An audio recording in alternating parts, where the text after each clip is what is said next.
Hi friends, स्वागत है मेरा यूट्यूब चैनल फ्यू इन्फॉर्मेशन पर।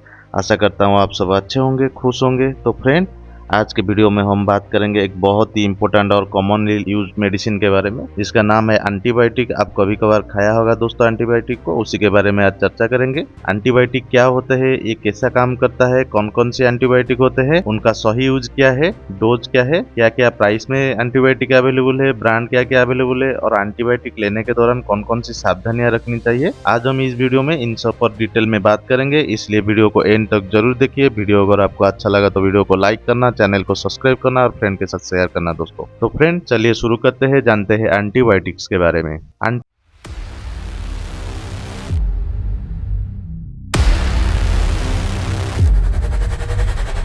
एंटीबायोटिक क्या होता है ये पहले जानना जरूरी होता है दोस्तों। एंटीबायोटिक एक प्रकार की मेडिसिन होता है जो बैक्टीरियल इन्फेक्शन को ट्रीट करने के लिए यूज की जाती है दोस्तों। ये मेडिसिन या बैक्टीरिया को मार देते हैं या फिर उनके बढ़ने और फैलने को रोक देते हैं दोस्तों। ध्यान देने वाली बात यह है कि एंटीबायोटिक सिर्फ बैक्टीरिया के खिलाफ काम करता है, ये वायरल इन्फेक्शन जैसे कोल्ड, फ्लू, डेंगू या वायरल फीवर में काम नहीं करती है। ये ध्यान रखने वाली बात होता है दोस्तों। आप ये ध्यान रखिए, कोई भी वायरल केसेस में आप एंटीबायोटिक यूज ना कीजिए, कोई भी काम नहीं करेगा इस केसेस में एंटीबायोटिक काम कैसे करता है वो जानना भी जरूरी होता है दोस्तों। एंटीबायोटिक का काम करने का तरीका क्या है, किससे काम करता है एंटीबायोटिक, जिसको मोड ऑफ एक्शन बोला जाता है। एंटीबायोटिक बैक्टीरिया के बॉडी के इंपोर्टेंट सिस्टम को टारगेट करती है। कुछ एंटीबायोटिक बैक्टीरिया की सेल वॉल को डिस्ट्रॉय कर देते हैं, कुछ बैक्टीरिया के प्रोटीन बनाने के प्रोसेस को रोक देते हैं, और कुछ एंटीबायोटिक बैक्टीरिया के डीएनए रेप्लिकेशन को ब्लॉक कर देते हैं। इस प्रोसेस के बाद बैक्टीरिया या मर जाते हैं या फिर ग्रो करना बंद कर देता है। ये थी काम करने का तरीका एंटीबायोटिक का, ये ध्यान रहे दोस्तों। तो एंटीबायोटिक कितना प्रकार में अवेलेबल है? एंटीबायोटिक मेनली दो कैटेगरी में डिवाइड होता है दोस्तों। पहला कैटेगरी में बैक्टीरियल एंटीबायोटिक, बैक्टीरिया को डायरेक्टली मार देते हैं, जैसे कि पेनिसिलिन, सेफालोस्पोरिन एंड फ्लोरोक्विनोलोन्स, ये सब बैक्टीरियल एंटीबायोटिक में आता है दोस्तों। दूसरा जो आता है बैक्टेरोस्टैटिक एंटीबायोटिक, ये बैक्टीरिया को ग्रोथ को रोक देते हैं, जैसे टेट्रासाइक्लिन, मैक्रोलाइड्स एंड सल्फोनामाइड, ये बैक्टेरोस्टैटिक एंटीबायोटिक में आता है दोस्तों। दोनों ये दो एंटीबायोटिक इन्फेक्शन कंट्रोल करने में इफेक्टिव होते हैं, ये ध्यान रहे। कॉमन एंटीबायोटिक, उनका यूजेस क्या है, ब्रांड क्या है और क्या प्राइस में अवेलेबल है, ये जानना जरूरी होता है दोस्तों। जो कॉमन एंटीबायोटिक मार्केट में अवेलेबल होता है, अमोक्सिलिन पहला नाम पे आता है दोस्तों। अमोक्सिलिन, आप कभी ना कभी अमोक्सिलिन यूज किया होगा दोस्तों। ये किस किस बीमारी में दिया जाता है, डॉक्टर प्रेस्क्राइब करते हैं। थ्रोट इन्फेक्शन केसेस में इसको प्रेस्क्राइब किया जाता है, ईयर इन्फेक्शन केसेस में प्रेस्क्राइब करते हैं डॉक्टर, और चेस्ट इन्फेक्शन केसेस में। क्या क्या ब्रांड, रेपुटेड ब्रांड अवेलेबल है अमोक्सिलिन को लेके? मॉक्स एक ब्रांड आता है जो अमोक्सिलिन प्रोवाइड करता है मार्केट में, और अमोक्सिल एक ब्रांड आता है जो अमोक्सिलिन प्रोवाइड करता है। प्राइस लगभग 30 से लेकर 80 रुपया तक पर स्ट्रिप आपको अमोक्सिलिन का मेडिसिन आपको मार्केट में मिल जाएगा दोस्तों। और एक ब्रांड आता है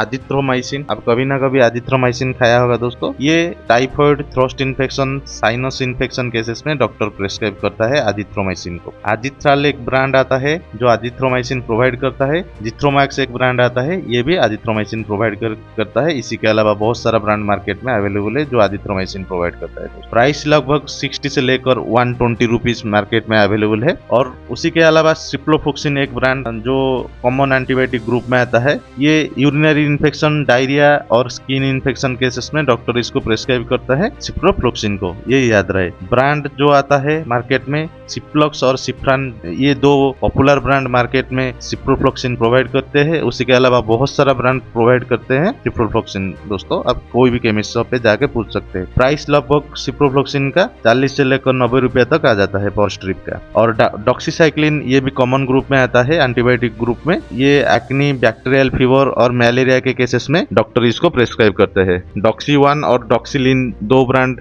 मार्केट में पॉपुलर है जो डॉक्सीसाइक्लिन प्रोवाइड करते हैं।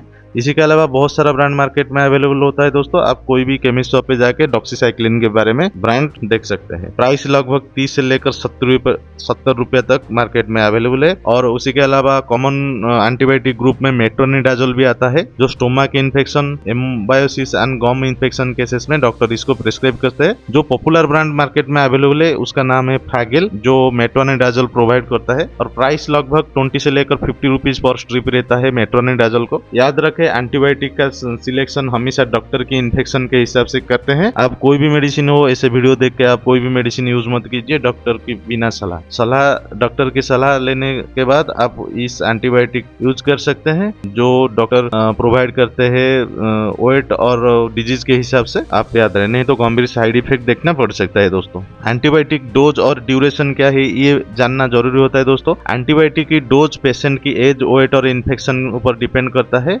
आमतौर पर एंटीबायोटिक 5 से 7 दिन तक लिया जाता है। बहुत जरूरी बात जो याद रखने वाली बात है, चाहे आप ठीक महसूस करने लगे एंटीबायोटिक खाने के बाद, लेकिन पूरा कोर्स कंप्लीट करना जरूरी होता है दोस्तों। अधूरा कोर्स लेने से इन्फेक्शन वापिस आ सकता है और बैक्टीरिया स्ट्रांग हो जाता है, जिसको हम बोलते हैं एंटीबायोटिक रेजिस्टेंस। एंटीबायोटिक के साइड इफेक्ट क्या आता है?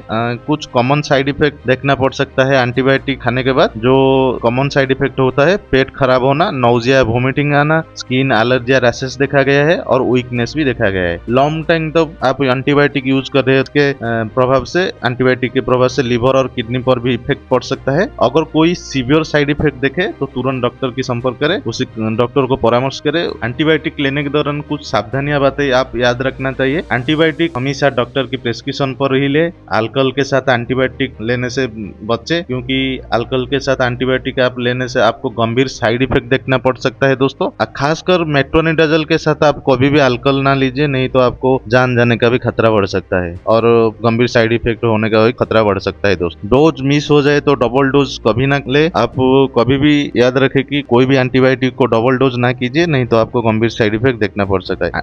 आपने एंटीबायोटिक किसी और को ना दे और दूसरों के एंटीबायोटिक खुद यूज ना करे, और बिना वजह एंटीबायोटिक लेने से एंटीबायोटिक रेजिस्टेंस का रिस्क बढ़ सकता है। आप खुद डॉक्टर बन के एंटीबायोटिक का यूज मत कीजिए, नहीं तो आपको एंटीबायोटिक रेजिस्टेंस बढ़ सकता है दोस्तों। एंटीबायोटिक रेजिस्टेंस क्या है आपको जानना जरूरी होता है। एंटीबायोटिक रेजिस्टेंस एक सीरियस प्रॉब्लम है जिसमें बैक्टीरिया एंटीबायोटिक के खिलाफ इम्यून हो जाता है, स्ट्रांग हो जाता है। जो बैक्टीरिया आपका बॉडी में है वो एंटीबायोटिक के खिलाफ स्ट्रांग हो जाता है। इसका मतलब होता है फ्यूचर में वही एंटीबायोटिक काम करना बंद कर देता है आप खाने के बाद। आप इसलिए एंटीबायोटिक का रेस्पॉन्सिबल यूज आज के टाइम पे बहुत जरूरी होता है। डॉक्टर की सलाह से आप एंटीबायोटिक लीजिए, नहीं तो एंटीबायोटिक रेजिस्टेंस होने का खतरा बढ़ सकता है। तो एंटीबायोटिक एक लाइफ सेविंग मेडिसिन है, लेकिन सिर्फ तब तक इनका सही तरीके से यूज किया जाए। डॉक्टर की सलाह के बिना एंटीबायोटिक लेना आपके हेल्थ के लिए खतरनाक हो सकता है। आप याद रहे, समझदारी से एंटीबायोटिक का यूज करें और अपनी हेल्थ के साथ कॉम्प्रोमाइज ना करें। अगर आपको ये वीडियो यूजफुल लगा है तो लाइक करें वीडियो को, चैनल को सब्सक्राइब करें, और मैं मिलता हूँ आपसे अलग इन्फॉर्मेटिव हेल्थ वीडियो में। तब तक के लिए जय Hind, stay safe, stay healthy.